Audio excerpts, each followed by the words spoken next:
Office of Congresswoman Jayapal. How may I help you? Rolling. Sync. Hi, I'm Chloe. Nice to meet you. Nice Finally. to meet you too. And remind me who. Nice to meet you in person. Pleasure. We're just gonna be following you all day. Okay, do you need like mic or anything? Yeah. Yeah. You know what to do. It's not my first rodeo. That tip tape. It's actually toupee tape. Toupee tape? Oh, well, that makes me feel that it's more for men with feelings of insignificance than it is for women with big boobs.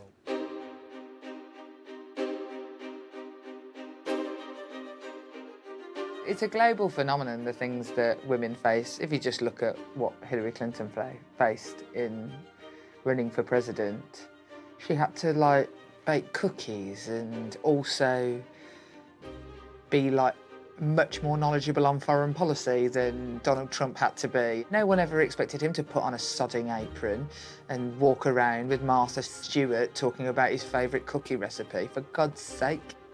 Women of color, we work harder, we prep harder, we build relationships more. We have to do all of these things because we know that the expectation is that we will fail. But why does it have to be me? Like, I've got a lot of other shit to do. I've got a lot of other fights to fight that people are depending on me to fight, right? So I get interview requests about it all the time. Oh, can you talk about women in politics and your experience with the dress, or the death threats, or this or that? And it's like, no, I don't. I don't want to. I don't want to talk about it. I want to do my job. Leave me alone.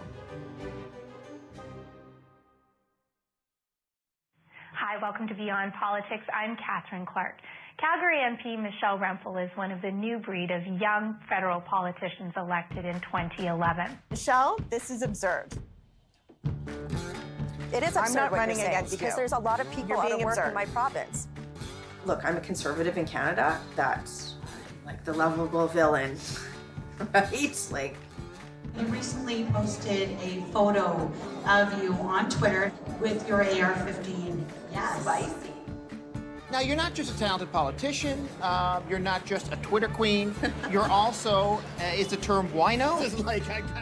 So will this so-called feminist stand up and apologize to my colleagues, or will he once again make a woman do his dirty work for him? Hey, gloves off, let's go, right? That's okay. Nice girls don't get the corner office, and I'm okay with that.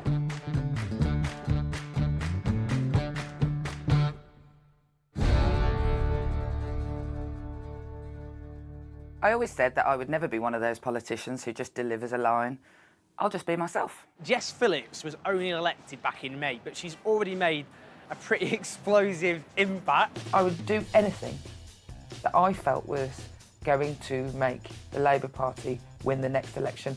The day that it becomes that you are hurting us more than you are helping us, I won't knife you in the back, I'll knife you in the front. The idea that my constituents are not skilled because they don't earn over £30,000 is frankly insulting. You're opinionated if you're a woman and you happen to know what you're talking about, whereas you're just knowledgeable if you're a man. The idea that men don't have the opportunity to ask questions in this place is a frankly laughable thing, as I say, as the only woman on this committee. There is a direct targeting of women in politics. Somebody emailed me screenshots of people saying they wanted to rape me, bind and gag me. I'm not here to wave a banner or wear a badge. I'm here to change the world.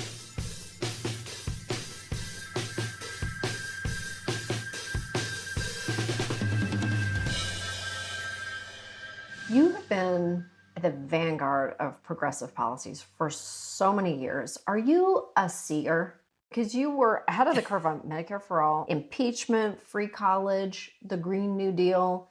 How do you see these things? My morning prayer is, God grant me the confidence of a mediocre white man. But I'm deeply disappointed in my good lady from Washington.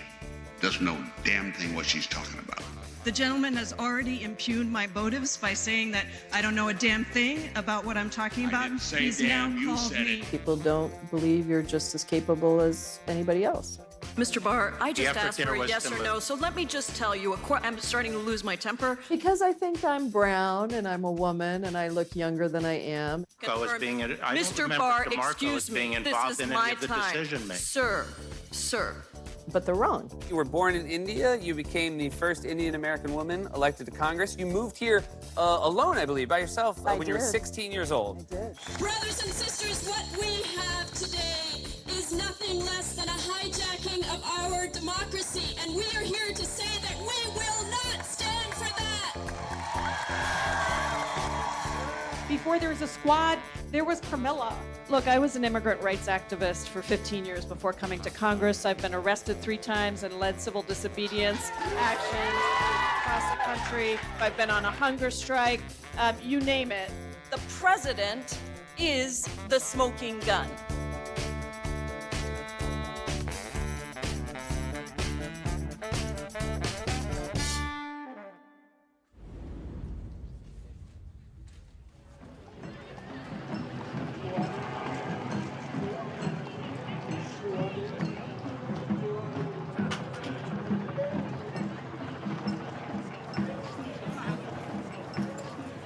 Oh, that's awesome. The city has been through a lot in the last 4 years, and my first responsibility is to my community. And how I'm looking at this election is the number one issue in my community by far is the economic downturn and the jobs crisis related to the energy sector. A few thousand Calgarians rallied outside at Calgary City Hall, sharing a message we have heard before over the lunch hour: build that pipeline. Mr. Speaker, Kinder Morgan was prepared to invest billions into the Canadian economy, and that is gone because the Prime Minister politically destabilized the investment climate in Canada. Mr. Speaker, here's what Conservatives simply don't understand. You cannot get projects built. You cannot move forward to create good jobs for Canadians if you don't have a plan for the environment at the same time. I'm so glad you guys are enjoying this. I love it. You can't give me shit that our city isn't Western after this, I hope. For me, Stampede is really about the spirit of the city. No matter what happens in the downturn, we're resilient.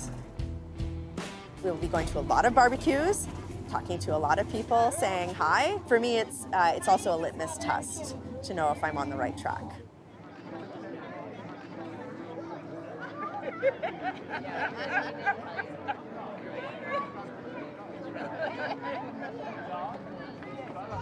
These animals are like, oh my God, this is green grass. Yeah, they're like, yeah. Whatever.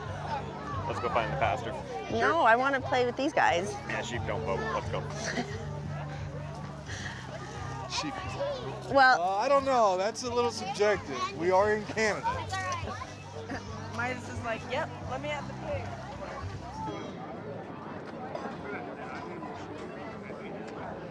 35 years in oil and gas, so I can sympathize with everything that's going on. You're laid off? Oh, yeah. Yep. If we want a united country, our province can't be treated this way. That's right. Yep. And I think that the country's starting to wake up to your story and the story that we hear over and over and over and over and over and over and across demographic lines, across everything, right? Just, it's decimated everything, right? So. And the flip side of it for mine.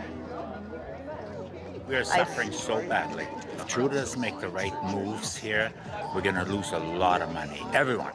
So we're suffering. No. And we can withstand it. But we can't do another 4 years.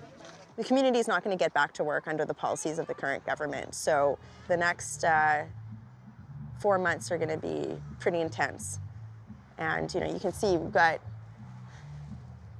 as far as the eye can see, Simba, all of these houses need to be touched. And then the same this way. We have about 40,000 houses here, and we will touch every single one of those doors in the next 4 months, plus that way and that way. The reality is that if we don't form government, they don't get back to work. Thank you so much for giving me the privilege of serving this community. It's never lost on me how strong this community is, how resilient it is, and how deeply entrenched that community spirit is. Happy Stampede, Calgary! How difficult do you think your job is going to be? The number one thing we hear at the door is jobs. Pride in Canadian energy it helps us unite our country in prosperity.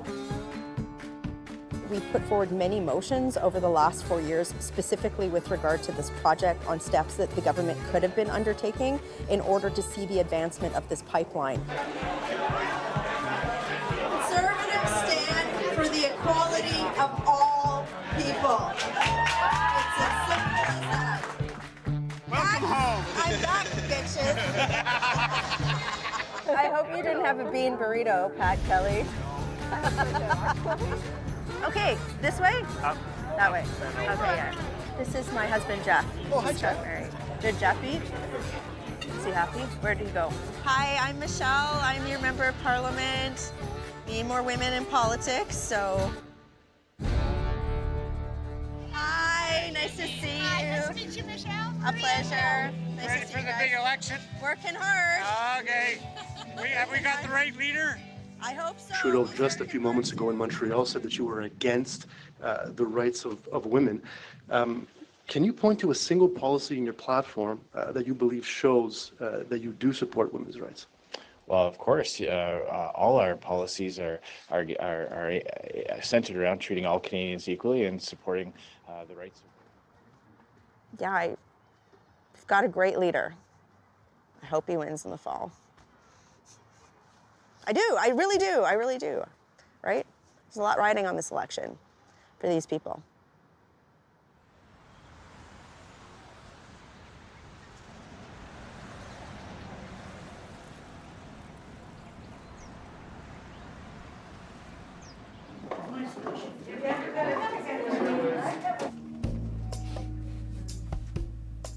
Can I give these to somebody? That's for the press conference. Do you know if it has to be single or double? Does it matter? I don't know. Formatting? Okay, I have both. Okay, I have no idea. I worked in public health for 10 years, also worked on universal healthcare. I was at the table for those conversations and pushing hard. And then when I came here, and I ran on Medicare for All. Yeah, right here. Perfect. I feel incredibly fortunate and honored to be able to lead it because there were a lot of people who wanted to lead it. Whenever you're ready. Hey, everybody. I am here in front of the Capitol. I am about to go and introduce the Medicare for All bill.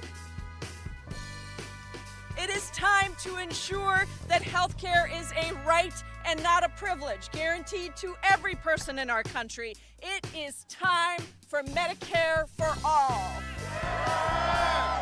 Everywhere, people understand that it is inconceivable that as the richest country in the world, that we would be the only major country that does not guarantee healthcare to every person.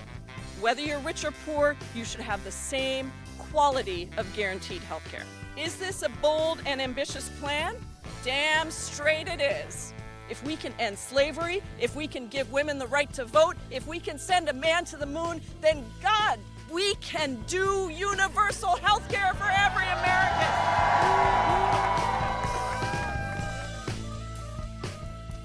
It's going to be a massive undertaking, and I knew it was going to be a big deal. I knew it was going to be a lot of work.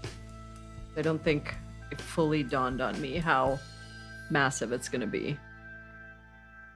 It's unsustainable, Brian. A Medicare for All system has been estimated to cost $32 trillion out of the pockets of hardworking taxpayers. According to a new poll, 62% say bad idea. We are walking a fine line. We have the most progressive House of Representatives, and yet we're still only 40% of the House. You have to figure out when are you going to use your power, when are you not. Sometimes I worry that it's not always easy to do that. we're getting pizza. Oh, it's OPQ. Yes. My staff used to tell other people, if you ever want Pramila to do anything, just tell her it can't be done. I don't like being told things can't be done. I think I don't know how you do it.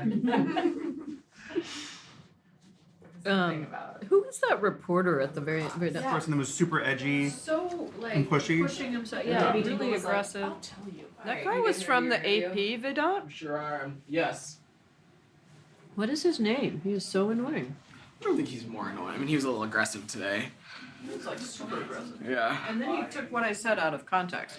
He goes, "You're going to pay for this with a tax on the wealthy?" I said, He seems really old school. I was gonna give him a call in a little bit just to make sure. yeah, I might have made him peeved because I was annoyed with him. Yeah. Okay. Do we get any additional co-sponsors today? Not yet today.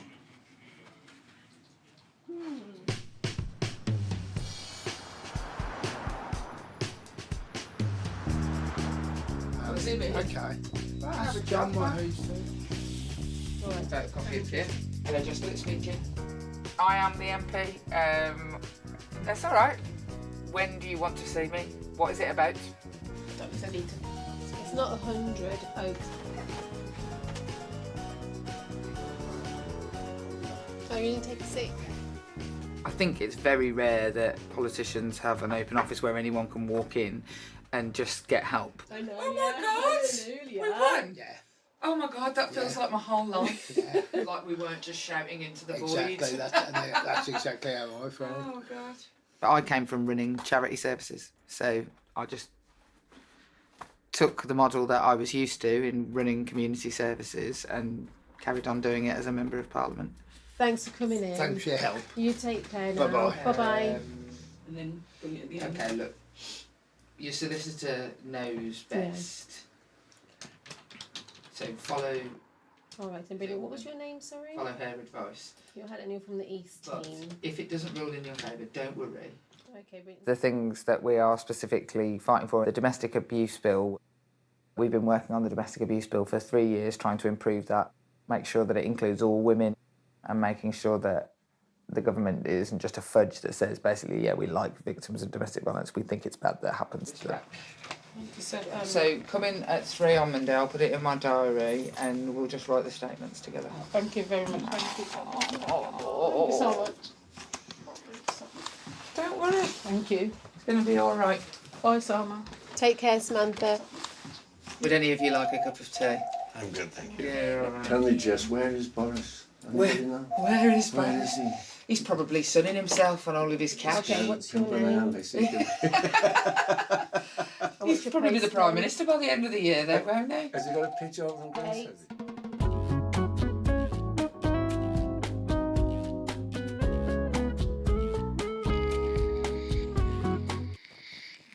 The effect of Brexit on women, I would say, is what the next term of Parliament will be mainly about, because everything is about Brexit. And so, yeah, it will fall to me and a couple of other women to try and really, really hammer home the idea of Brexit affecting women's rights. I mean, there aren't any women involved in the civil servants who are dealing with it, all of the ministers who are dealing with it, apart from Theresa May, who apparently is now taking it over. There aren't any women. So they just forget you exist. So basically my job at the moment is just putting my hand up and going, oh, can you remember us? It's gone very quiet in here now, hasn't it? So I'll see you on Monday. I'll see you on Monday. Take it easy. Have a good weekend. Oh, you! Meet in flesh. You!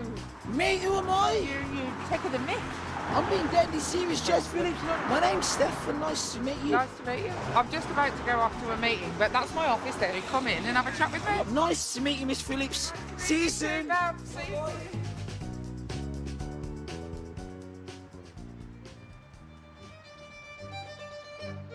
As to like why you got into politics in the first place. I started exploring the political process at a young age. You know, people had asked me to run, and I always said, no, I'm too pure. I was working for a domestic violence charity at the time, and I saw some male politicians who were so uninspiring. I had one particular politician who was the riding rep at the time, and he he was just profoundly arrogant. The state Senate race opened up, and I looked at all the people that were running. And that kind of inspired me to be like, don't you, for me, like, hey. And I remember thinking, I can do better than this. That I just thought, look, if these people got there, why am I telling myself I'm not good enough if this fool managed to get himself elected? So there was that sort of awareness that I could get involved. But the bigger thing was really, it was years of sort of build up to not seeing people like me. And I just don't know how you make good policy when your government doesn't look like the people it's supposed to represent. You have to be twice as good to be a woman and get elected and rise to high office. If you're a man, you just have to be mates with the right person. You know, men, white men in particular, get away with no preparation. There are lots of brilliant men, but there are also lots of useless men. There are hardly any useless women.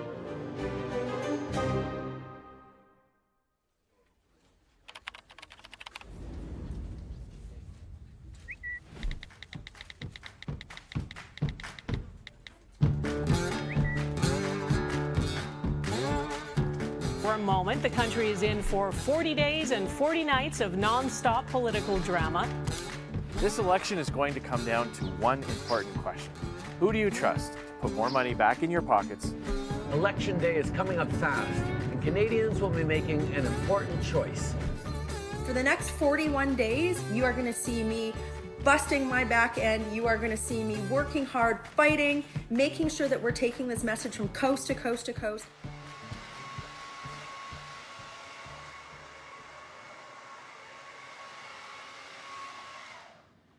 As much as like I'm like down on America and politics, like the political structure, we're having like a giant American rally tonight, American style rally. Yeah. But whatever. Just serendipity. We're running like 4 campaigns literally off of a desk with a bottle of wine, some scribbly notes, and Claire's doing my makeup, and like, you know, my community needs this. As much as we need to do this, my community needs this, right? Because they're like, what's the rest of the country doing? Why does everyone hate us? Blah, blah, blah. And you guys... It's showing that showing you clothes now. You guys showing that you're out there fighting for the same thing. All right, it's okay. Sierra's in the bathroom if you need it. Okay. I've got my straightening iron in my suitcase right around the corner. There's a lot of women running for us this time, which is really encouraging. For me now is to encourage that those women are using their voices as candidates ahead of the election. Thing to think about, I think. I think women often, more so than men, like men, if they decide to do something, they feel qualified, they just jump right in. Women, I think, more often than not, are like, I need more experience, more whatever it might be. But Michelle sort of was just like, no, don't listen to that. Women have come a long way, but men still control most of the levers of power. I don't want to be part of a system where I'm saying that's okay. Like, Sierra, the people in my riding can't afford to give money either. Yeah. But they will. You are worth investing in. So anything that you think is going to be good, that's the plan we're taking. You've got a lot more experience than I do, so. I know. I went through too. But now I'm like, give me the money. Give it here, I need it. These bitches need it. Give it to me. She's just so amazing. I just can't get over it. I can't get over how brave she is, you know, because she has so many haters. And she's just like, I don't care what they think. Yeah. I don't value their. I think by nature, because women have had to fight our way into the system, we're automatically a little bit more nonconformist when we get here. We did not go shopping, but I got her in heels. I wasn't allowed to wear my docs. I had to wear heels. That's who you are. Oh yeah, or if I try and dress like classy, I'll like come over and be like, yeah, like I dressed up, and she's like, that is the shortest dress I've ever seen on someone in my life. Like, you need to go change. You know what? Look, Black. it took me 8 years to figure out just be who you are. Yeah. When you do that, people that come up behind you have to do it less. Yes. So, you know, no matter what happens in this campaign, right, that is a contribution that you're making, right?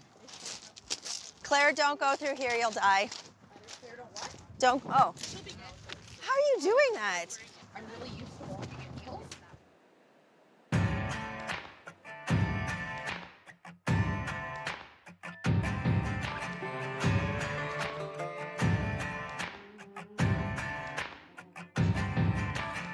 I was homeless. I was addicted to meth.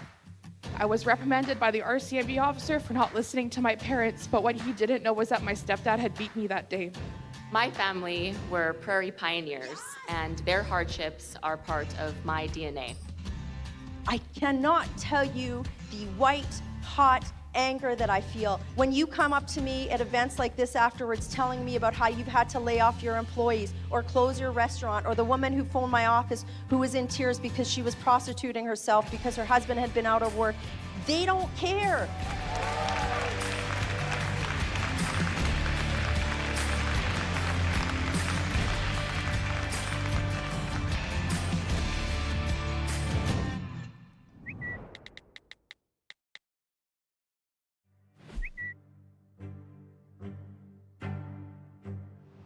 To me, sexism is more apparent in social media when it comes to female politicians. You know, how I manage that is, you know, I block.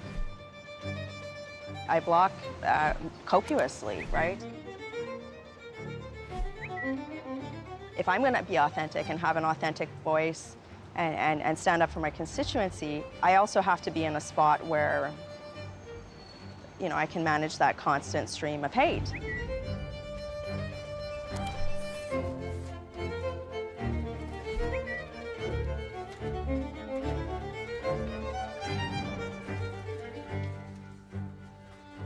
It just makes me sad that women still have to put up with this, that part of my job, this is part of my job.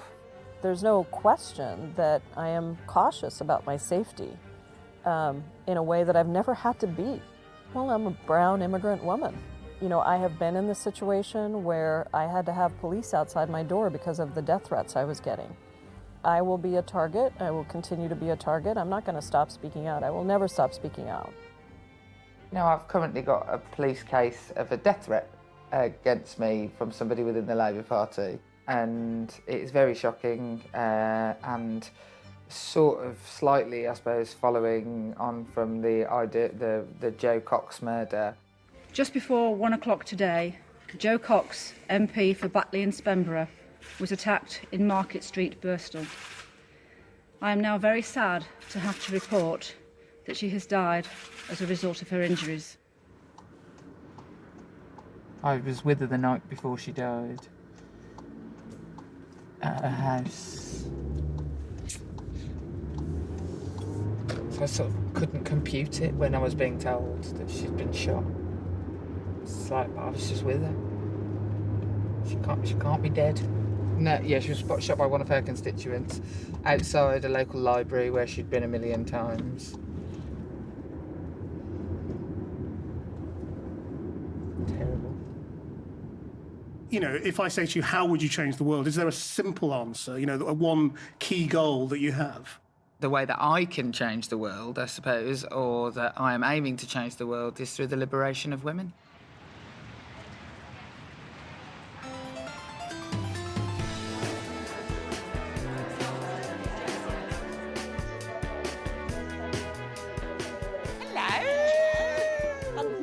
I was writing about you in a book proposal the other day about speaking truth to power. I just want to say I love you. I love you too. Thanks so much for being here, everybody. A day of action to end gender-based violence in the workplace, sexual harassment in the workplace. And next, Jess Phillips, MP for Yardley, co-chair for Women and Work of the APPG. Just a wonderful, wonderful feminist right throughout on all issues. You can count on her. Thank you. Actually, it isn't the violence often that women have suffered that they come to me about. It is the fact that when they tried to speak up, the system totally and utterly colluded with their perpetrators. I'm a nurse. I was sexually assaulted at work by a colleague, and I have been kind of for 3.5 years going through the mill of trying to be heard by my employer. We need rules to change this. The Me Too movement cannot just be a bloodletting and a hand-holding around the world. It has to mean structural change here in the UK, and it has to be for every woman. In fact, what I did was I came and stood outside Parliament with a massive banner saying I was sexually assaulted at work. I also happened to meet the Chief Nurse of England, who happened to be walking past, who saw my banner and came back, and there's been an independent investigation because of that. It is simply not okay that the laws of our land currently either don't work or don't exist. Any other questions? Any chance of getting any more women to Parliament? I mean, well, that's a job for another day, but yes, this lobby day is just as much about getting MPs to hear our voices as it is getting women to use their voices. Jess Phillips. It will be no surprise what I rise to speak about. In 2015, a woman was murdered in the UK every 3 days. I rise like I rise every year to read the names of the women who have been murdered by men since this time last year. Violence against women, domestic abuse, those suffering domestic abuse, the Domestic Abuse Bill, domestic violence and sexual violence. I think this bill today is quite simple, actually. Today we are making a law that is trying to save people from domestic abuse. And in opposition, do you feel that you have any power at all to change anything? Funnily enough, I actually think I'm really quite powerful. Let's blow my own trumpet. Because I definitely know more about this than anyone else in the building.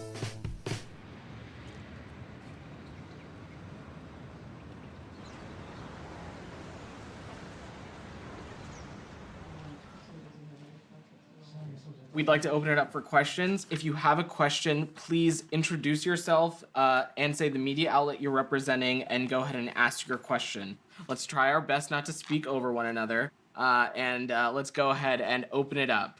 You can press *6 to unmute yourself. This is Adam Cankren at Politico. Wanted to ask, how many people would potentially be affected, what the cost of that would be. Yeah, thank you for the question.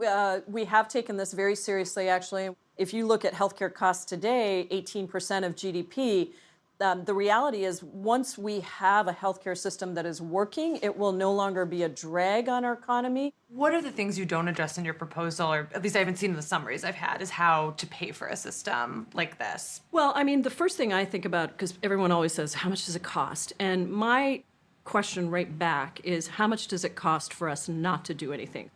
Congresswoman Jayapal, David Gutman with the Seattle Times. What are some of those ideas on how we pay for this? Oh, we have lots of great ideas. When we talk about providing health care for every American, then all of a sudden cost becomes a question. How much does it cost for us not to do anything?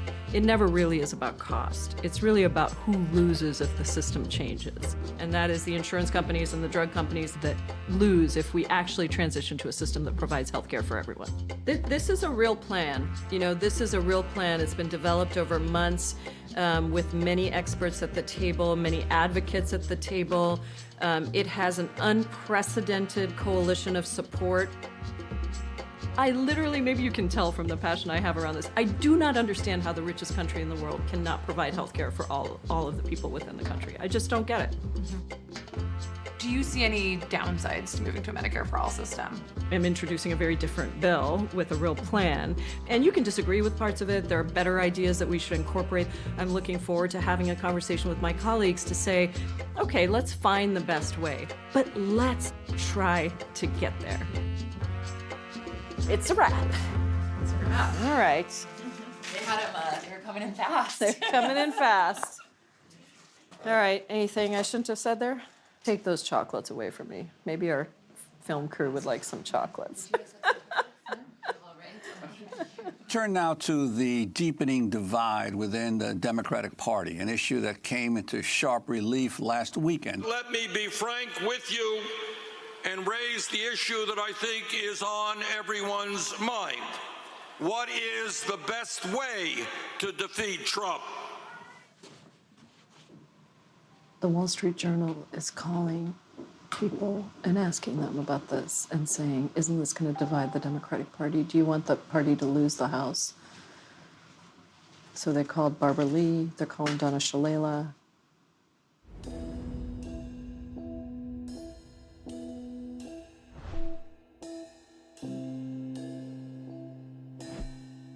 We know that we can't get any of these things done if we don't have the political power that we need.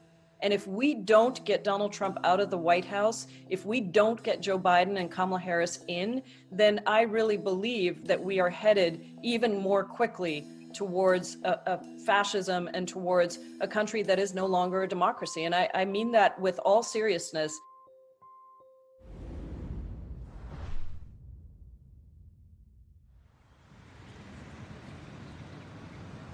London's former mayor Boris Johnson will lead his country tonight, and he hopes lead it out of the European Union soon.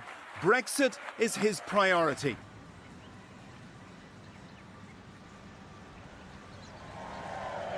And those of you with union flags, get those union flags up. Get those flags up. That is your flag. Do not let Nigel Farage tell you that is not your flag.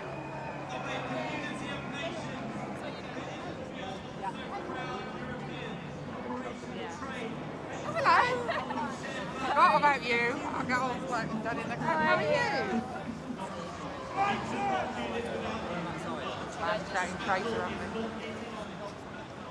The domestic abuse bill, which is a bill that I have worked on for now 2 years solidly, if not longer. And we just got it passed before Boris Johnson became the Prime Minister. Priority today to stop no deal, and we've got to work together. Labour, Conservative, SNP. Shockingly, Boris Johnson hasn't made victims of domestic abuse his top priority. Oh God, what is going to happen now? Then I just feel so anxious. Oh God, I'm so stressed. I just feel like I'm rushing around, like not knowing what's going on from one second to the next.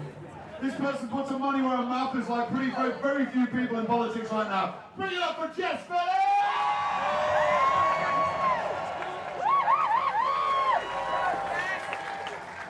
Wow. I'm going to start my very brief comments by just very simply saying something that I'm not allowed to say inside the building beside me, and that is that Boris Johnson is a liar. And when Boris Johnson says that he is proroguing Parliament, can we just stop saying prorogue? Can we just say shut down? I really hate the word prorogue. I have to look up how to spell it every single time. Well, one of the things that he is ending by proroguing Parliament is a bill that would have protected the victims of domestic violence in this country. He is ending years of work done by hundreds of victims of domestic violence for his vanity project. Representing your country matters, and it is difficult at the moment. It is hard and sometimes dangerous.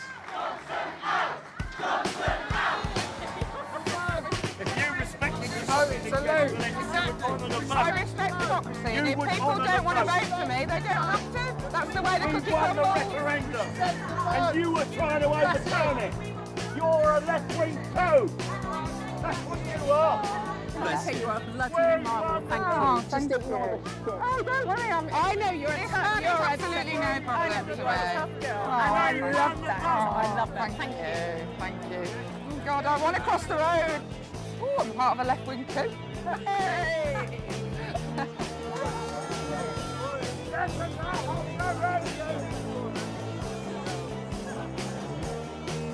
Good afternoon.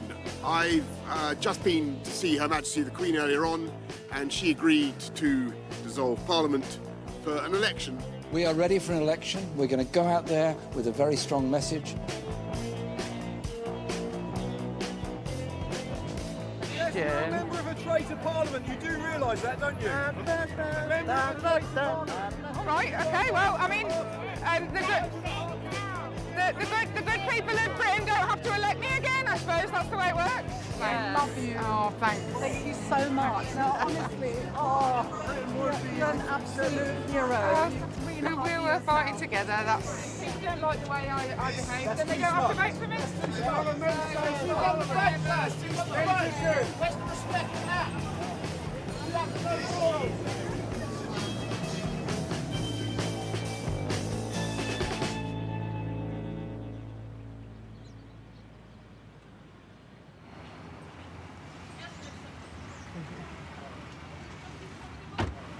I'm waiting for people to come and vote. Did you guys vote already?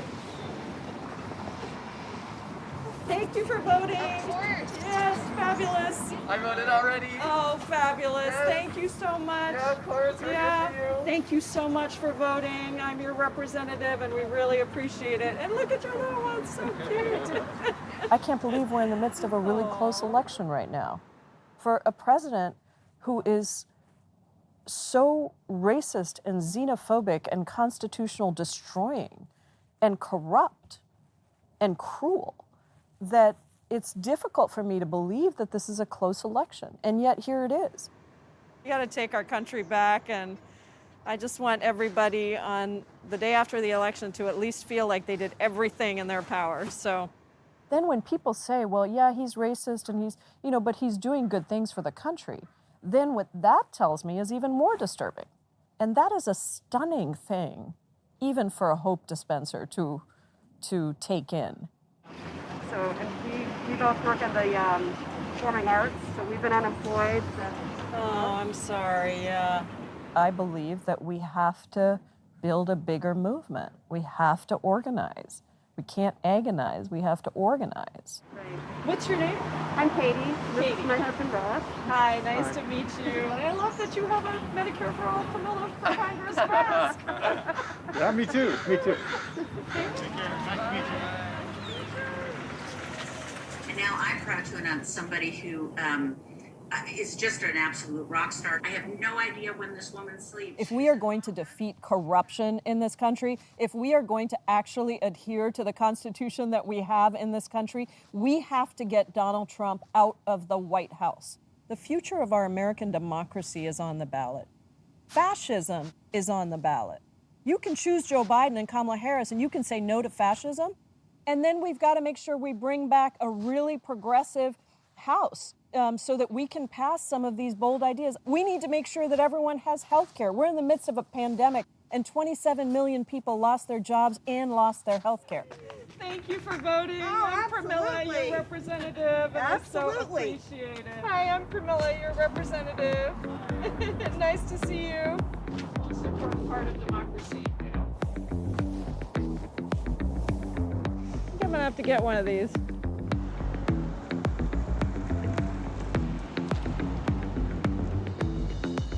Hi, Patrick. Yeah. Michelle Rempel, your conservative candidate. Nice to see you. Pleasure. Pleasure to meet you. Hi, Michelle Rempel, your conservative candidate. It's nice to see you. Just wondering if I can still count on your and Wayne's support today. I'm here. Oh, you are our angel. Honey, you won't fucking believe who's in my doorway. Michelle Rempel. I just hugged our next prime minister. There you go. Okay, see you later. CTV Election 2019. Here is Lisa LaFlamme. It's been an intense 40 days of campaigning, and by the end of the night, no matter what happens, this country politically will look very different than it does right now. I was out, like we were out late last night getting ready and everything, and then I just couldn't sleep. So it's just like up at 5:30 in the morning. Jeff was merrily snoring away. And yeah, anyway. There is such a sense of anger here, and I think that there's a real separatist sentiment here. I guess I have more clarity in terms of mandate this time. And my mandate is very clear from this community, and it's get us back to work and build a pipeline. But I don't know how or what that looks like, because I won't know till the results tonight. I have no idea what the outcome's going to be. No idea. None. No clue. All right. Let's do this. Yes! Woo! Come on, you guys. All right, guys, let's get her done today. Let's bang her out.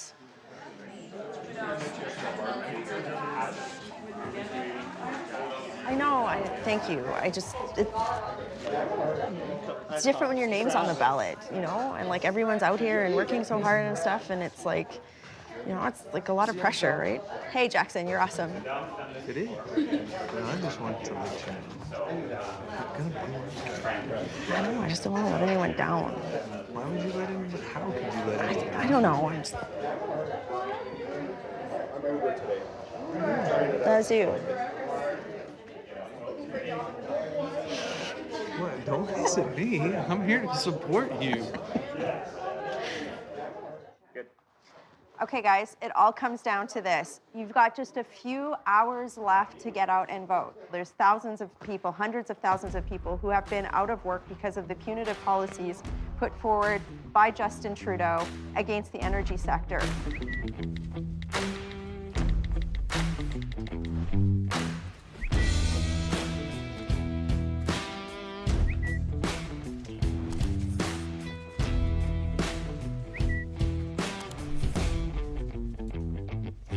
All right. I brought you your choice, Cheryl. Okay, thanks, Louise. Charlottetown is the one place where the Greens could build up their support a little bit. I thought the Greens. For the Greens? Sure. No shit. We're competitive in that riding. Wow. What? Wow. Yeah. How many polls were in? Half. Counting has started, rather, in St. John's East. So we're Yes, Logan. Yes. I like Logan. I campaigned for him too. Okay. one seat. Okay. One seat. One poll, yes. One seat, one poll. Oh, Rodney is behind in St. John. Oh, shitty, Rick. Oh. Chiefs in Ontario, the Conservatives need to build on what was not a very good showing in 2015. They are up a little bit, but I'm sure not up by as much as they would like. Wisconsin is the only splash of red in the province. Oh, I campaigned so hard in that riding. Oh, God. He's going for a 6th win tonight. Oh, look, Michelle Rempel is up by 5. Oh, yes! Yes! That is you! Barlow's up, all right. Sorry. Okay, was that not? That was very unstatesmanlike. That was a lovely. Sorry. Holy shit! Look at my lead. To make sure the Liberals don't win any. Let me show you what the map of Canada looks like right now. You can see lots of red up there at the end, but look at that big light blue in the middle, and that's why the bloc. The TVA debate, which was the first debate, was devastating for Andrew Scheer. It was, from a leading candidate, the worst performance in a debate that I had seen, I think, in all of the years that I covered federal politics. Okay. There you go. Okay, look closely at the bottom of your screen there. Oh, now I'm getting nervous. Leading and elected in 45 ridings now. Conservatives trying to pull up if they can to make a call. Canada, your next government will be a Liberal government. Justin Trudeau will hang on as Prime Minister. So after a contentious, sometimes nasty campaign. It looks like I don't know how we're getting a pipeline built. That's what it looks like to me. Thanks very much, Lisa. I'm with Michelle Rempel, re-elected yet again in Calgary Nose Hill by an even larger margin this time around, by about a 70% plurality. First of all, congratulations. Thank you so much. I'm really humbled by the mandate given to me by my community and by the work put into my campaign from my team. Now, earlier in the evening, our desk in Toronto was bold enough to ask Peter MacKay if he had any leadership aspirations. So I think I have to ask you, do you have any leadership aspirations, given the circumstances? I think that's a really disappointing question. This isn't about egos. This isn't about political positioning. This is about getting our community back to work. Right. Good luck in the next 4 years in Ottawa. Thank you. Okay, back to you, Lisa. I could run for leader. I've been polling high. I could easily be the leader. I was just say easily. Any member of parliament can become the leader of a political party. The way that I feel about the party at the moment and politics generally is actually I started to feel again like it wouldn't, maybe somebody like me wouldn't be that bad. I just think I couldn't do a worse job than what's being done at the moment. Why didn't you run as a candidate for the presidency? I can't run for president. I wasn't born in the United States of America. And not only that, you can't be president ever. So nobody would ever pick me for vice president because of what our Constitution says about immigrants and people who aren't born in this country. It should change, in my opinion, but that is the way it is now.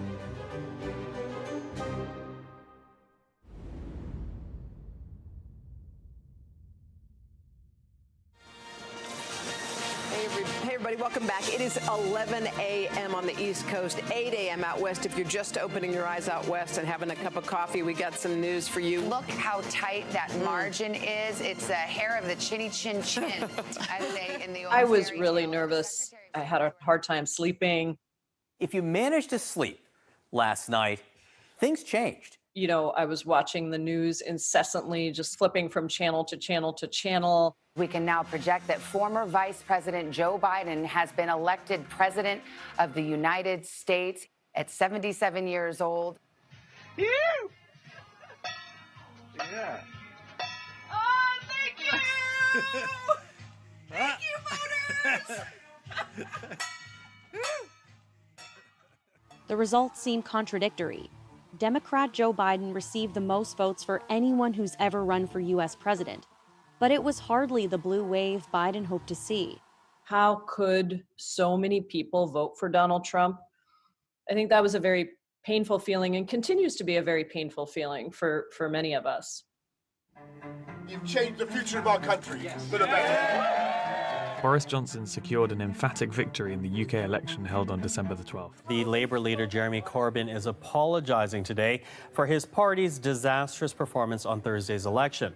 My immediate thoughts were that Jeremy Corbyn should resign. People didn't trust us to govern because they didn't trust our leader. They didn't think he was credible as a Prime Minister. Election results are in from Canada, and the nation's incumbent Prime Minister, Justin Trudeau, is set to serve another 4-year term in office. And while tonight's result isn't what we wanted, I am also incredibly proud. Proud of our team, proud of our campaign, and proud of the bigger and stronger Conservative team that we will send to Ottawa. Why exactly did the Conservatives lose the election? I don't trust your leader. Don't trust him. But the bottom line was he decided to resign somewhat unexpectedly right before Christmas.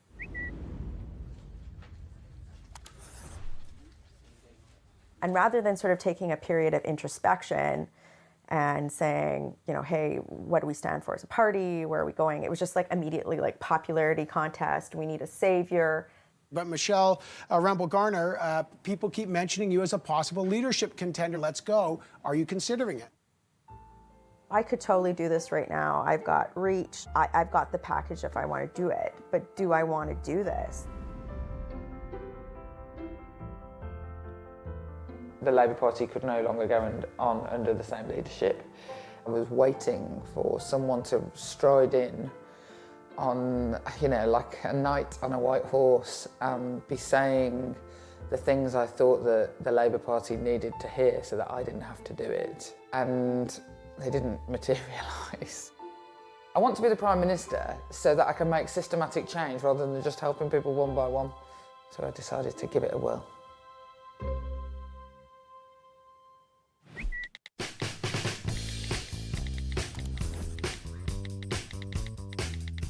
The response was that tens and tens of thousands of people joined the campaign within hours.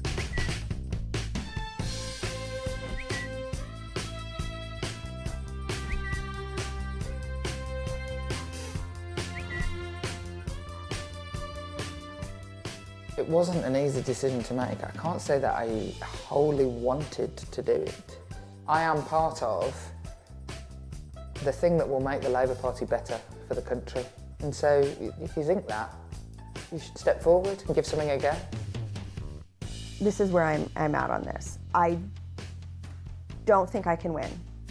My position on social issues are very clear, and I'm not going to pander to votes. I now know what I stand for, and I know who I am, and I know my power.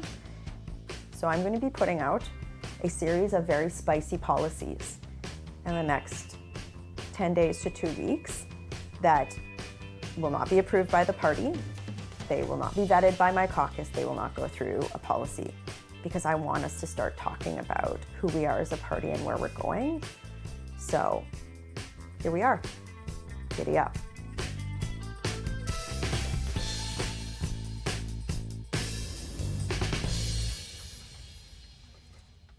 For an extreme sign of Western frustration, look no further than this upside-down Canadian flag. We're going to make Alberta great again, and that is when we cut ourselves off from the leech that is Eastern Canada.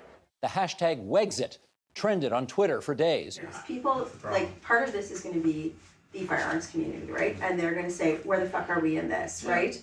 So I'm not going to argue with you. I think you're right. it's a wink and a nod. I'm just saying, I agree. I think we've gone a little bit over the line there, but... For the last 5 years, my province has been facing a severe economic downturn. It's really kind of highlighted systemic inequities in our confederation. We've decided to put together a bit of a declaration on some changes that need to happen. I think we have to be very provocative on this, not to the point of saying, like, we're starting a separatist party, but, like, everybody knows that the consequence is going to be equal, like, independence. Like, everybody already knows that. So we in this room do. We're saying we are carrying to use messages that we are hearing across our province. That's what I think distinguishes it. anyone want to add anything? Yeah. Like it, saucy. What'd you say? Well, I just want to tell you, until you get the situation sorted out, I think that what you were just doing where your hair half up is a good solution. What I don't understand is why couldn't they fix it? Because it took her 4 hours to make the fucking mess, and I had to get on a plane. Oh, you didn't pay it, did you? $250. I've been doing $50 for like 12 years haircuts. Women are disadvantaged in this country. One way or another. You know what? Put some in yours too. I'm gonna wear it in the no fun hair. You actually will. Okay. One way or another. The final line. Hello. This is, I think, how we're going to roll out in the morning. So we're going to take it. So first thing is Alberta caucus, which starts at 8 a.m. And then I told Shearer that we were going to meet with him at noon. So we're going to go give him a heads up because he doesn't know about it either. Okay, I need to focus. Where did Blake go? He's working on the press release.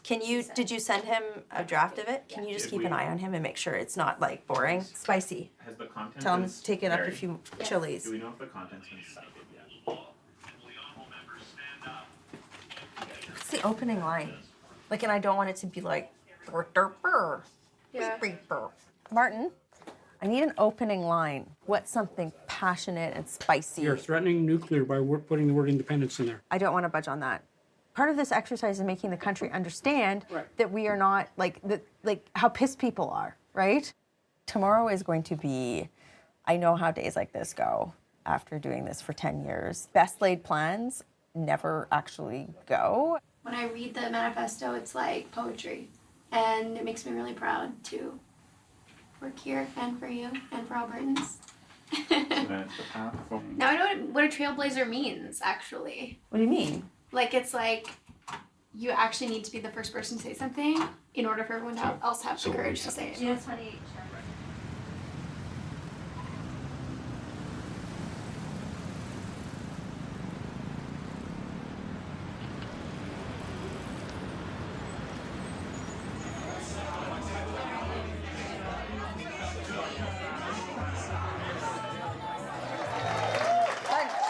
It's the first time I've ever been a warm-up for drag bingo. But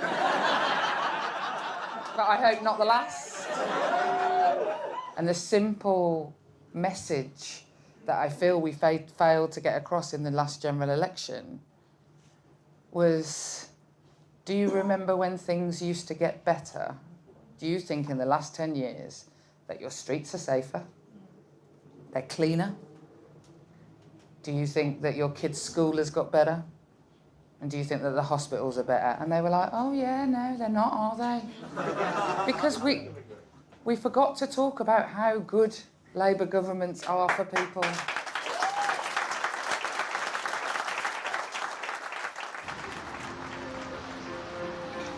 What is it that places like this need to hear from the Labour Party to make it feel like, well, again, they trust us? Yeah, and that's the thing, isn't it? It's going back to people, isn't it? It's going back to people, families, communities. And we feel a little bit like a community, and we do feel like a family, and that's what we need, and you need that across the board, don't you? I think we need a big change. I think if we try and do the same thing, we might end up with the same result. We need to move on, turn the page. Someone new. Obviously you guys. All of my entire forming of my adult life happened under the last Labour government. They gave me free childcare, and if I were 23 and giving birth in the last 10 years, there is absolutely no way I would be sat on this stage in front of you. The question is, around the room, how are we going to involve young people? We need vision. As I keep saying at these things, I don't have the fortune of being able to have be named after a previous Labour leader because Harold wouldn't suit me. I could go Tony with an I, but I think that's really very 90s, like with a heart. The idea that we would elect somebody like me, I recognise is a long shot. I recognise that the institution of the Labour Party and the institution of politics generally, that I am a square peg in a very, very round hole. And I recognise that it's an uphill struggle. But just standing and just showing people that people like me could dare to do something like this matters.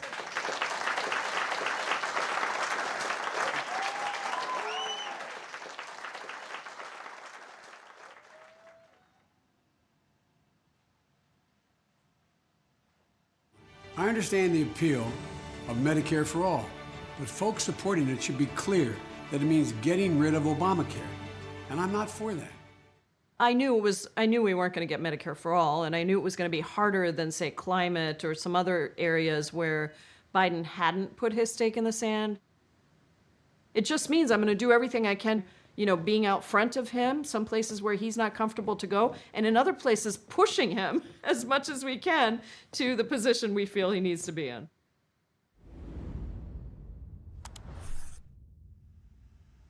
I mean, what Lucille will say is that they have the authority in there to stop the transfer of funds. And so this is making a statement. And, there's a piece of me that's wondering, are we barking up the wrong tree here? Should we be making all these statements in the bill, even if it's not going to go anywhere? I'm a big coalition builder. I really believe that the more people own something, the more likely it is that you'll get it done. It's completely unaccountable. They took our humanitarian money and used it for dirt bikes, for Pete's sake. I sometimes do look around and say, wait a second, is this my party? When people call us radical, I just have to laugh. But the alternative is far worse. My goal is to try to move the party to the left. That I think Kate is more worried about the congressional relationships. There are plenty of times when I've had to vote for things that are so far from perfect, but they do make some things better. For me, the question is, do they also make things much worse for other people? And if that is the case, you're essentially forgoing one group of people for another group of people. That's not okay in my mind. Nadler told me he was not gonna vote for it. So I don't know why it said likely no on there. People will sometimes say, it's getting better. Incremental progress is better than nothing. That's only true if it's impossible to get even more than what you're pushing for.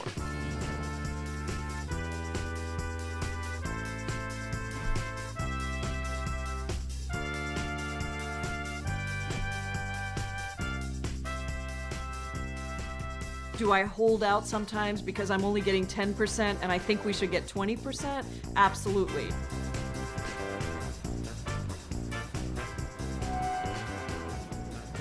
These shoes are giving me a blister. No. It's a problem with being in Congress as a woman.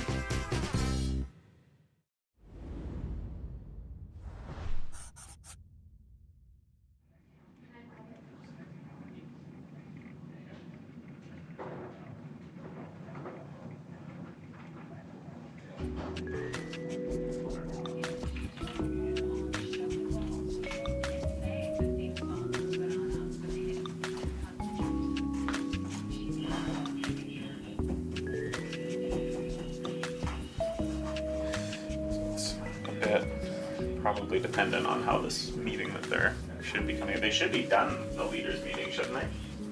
What if we just go for it at 1:30 and we publish the website, we put out the press release? Facebook Live comes a little later. We gotta wait for the green light.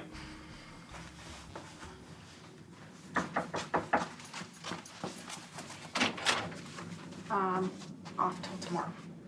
What? Off till tomorrow.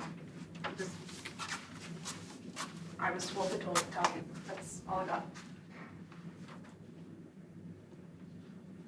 I know. Sean?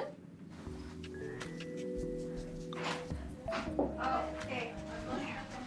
Yeah, we'll just 30 seconds. Okay. Yeah. Guys. I'm still, yeah.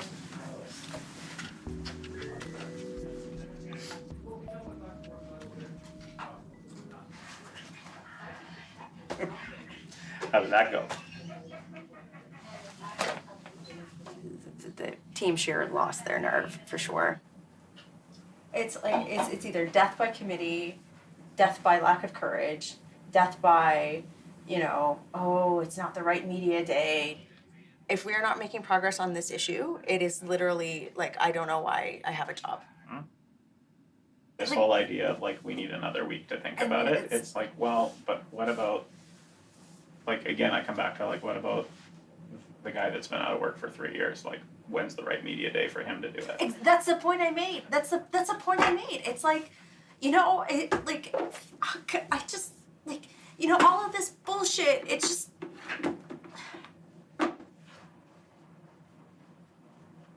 Oh, fuck.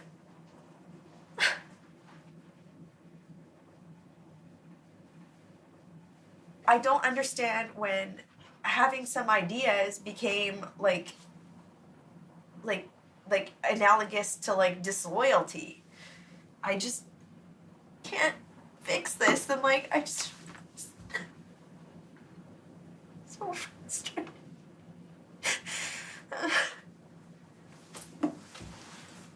I'm sorry.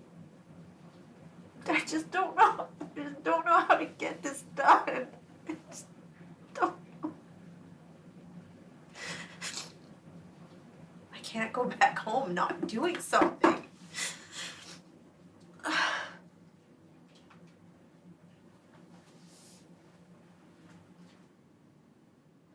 When using escalators at this station, please do not run or rush. Hold the handrail right. Please make sure all shoe laces are safe.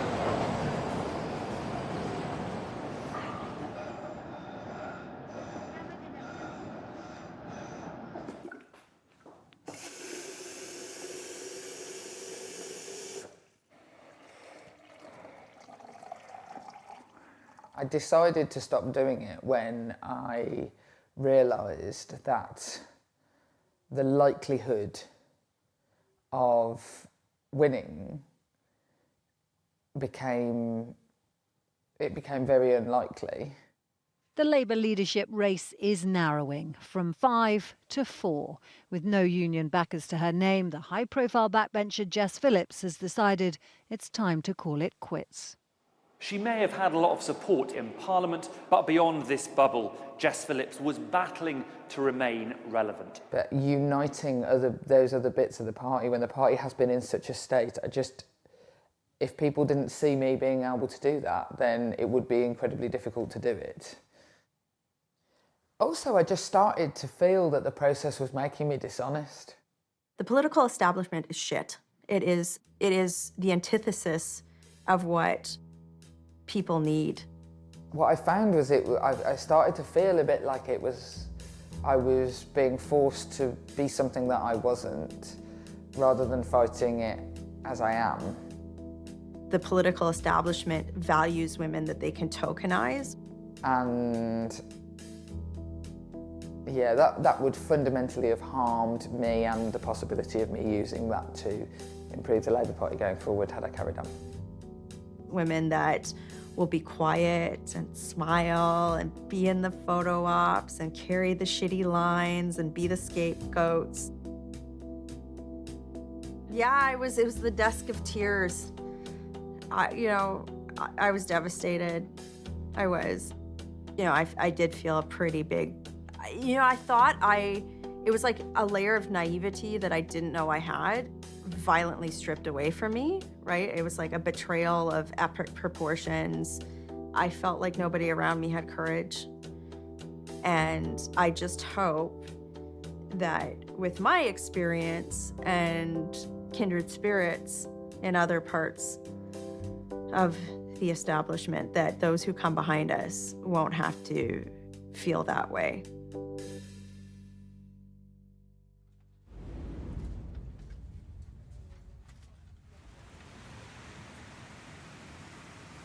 Keir Starmer has been elected leader of the Labour Party. It is the honour and the privilege of my life to be elected as leader of the Labour Party. It comes at a moment like none other in our lifetime. What he's like as a leader so far is very open and cooperative. There is a huge amount of effort that is going into trying to make sure that people are involved. I think it will be less hostile. I hope that we're in a new era of everybody trying to just pull in the same direction. We begin tonight with a huge come-from-behind win that ends an unprecedented race for the Conservative Party of Canada. Today, you have given me a clear mission to unite our party, to champion our conservative principles. I'm really glad that we've had a change. It feels different. And I just feel like the energy's changed. It was like, you're here for a reason and just do it, do your job, I trust you. I realized that this is the first time in 10 years I've ever had a compliment from any leader in my party. And it was this big cathartic moment. Let's move on to President Biden and how he's doing. I think President Biden has risen to the moment, and I really do give him an A in what he's done so far. It's been bold, it's been progressive, it's been what the country needs.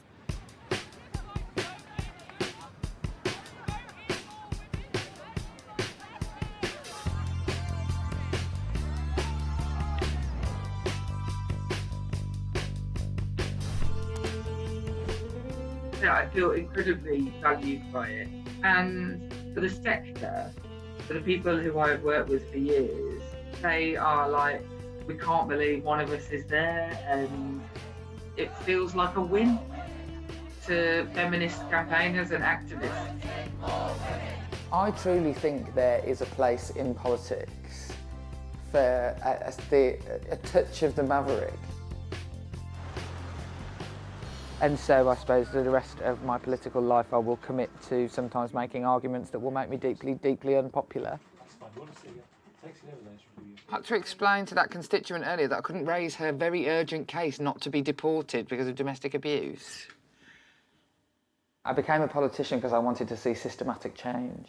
I'll carry on helping people on a case-by-case basis, but you can't change the world on a case-by-case basis. You have to change the system.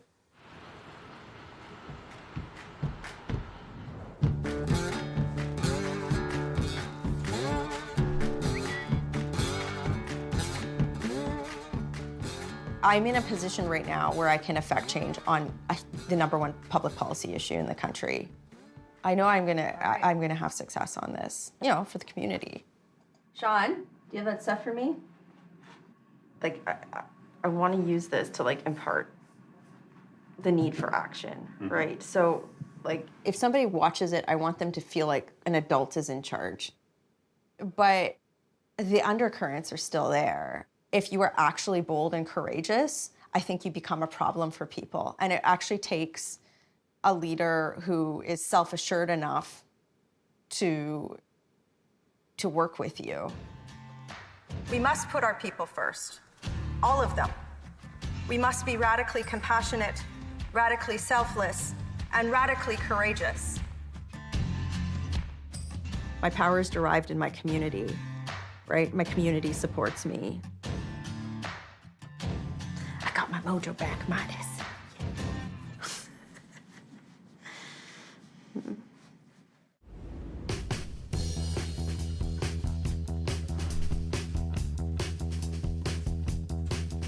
I really feel the deep need to deliver for people, because we cannot afford to have a generation of voters that came out to vote, gave us one more shot to show them that their vote mattered and that things would change. We will lose them if we can't deliver some real relief. It doesn't mean we have to deliver everything, but we've got to deliver enough that shows that there's a real difference for them. They've got to see us taking on corruption in government after this incredibly corrupt administration that we just had.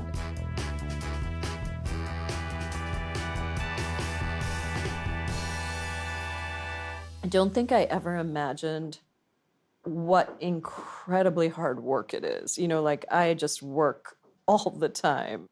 But I guess, you know, I get to wake up every morning and I know what I'm fighting for.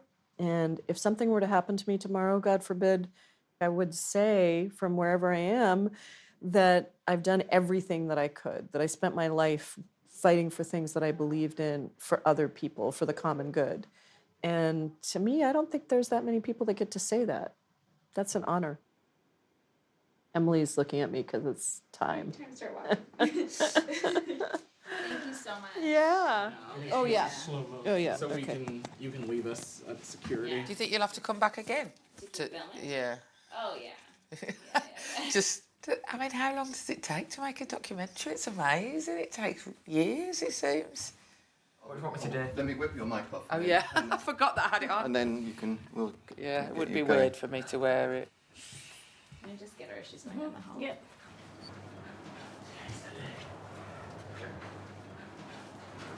Wait, I'm just going to the loo. I don't know if I can emotionally be the villain in a feature film. I'll put it this way, Chloe. I am so used to being presented in media and stuff with me being a piece of shit that anything other than like me fairly being produced, like if I'm fairly presented as a piece of shit, I'm totally good with that. So that's all. I'm sorry, I have a little bit of media PTSD over the years, so yeah. But like in your heart and mind, do you think that that's, do you think I'm trying to? No, I don't. You know what? I'm pleased to be part of this because I honestly think that more stories like this will help more women decide to be part of the political process. Are you glad you did this project?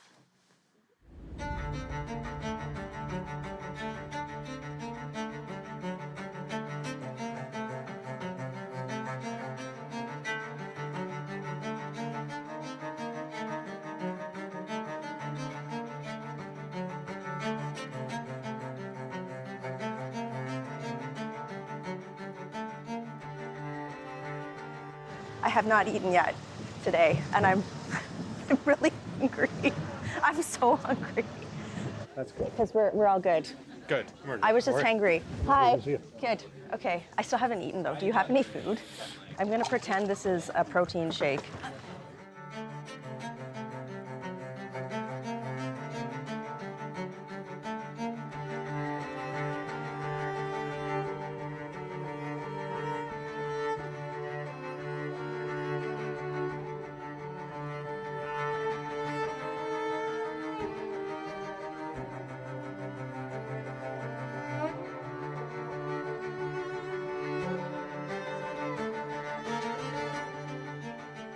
Boris Johnson, like people always just refer to him as just Boris, like he's fucking Madonna or something. And other people shorten it to Bojo, but I only ever refer to him, ever, when I'm writing about him or anything, I refer to him as BJ.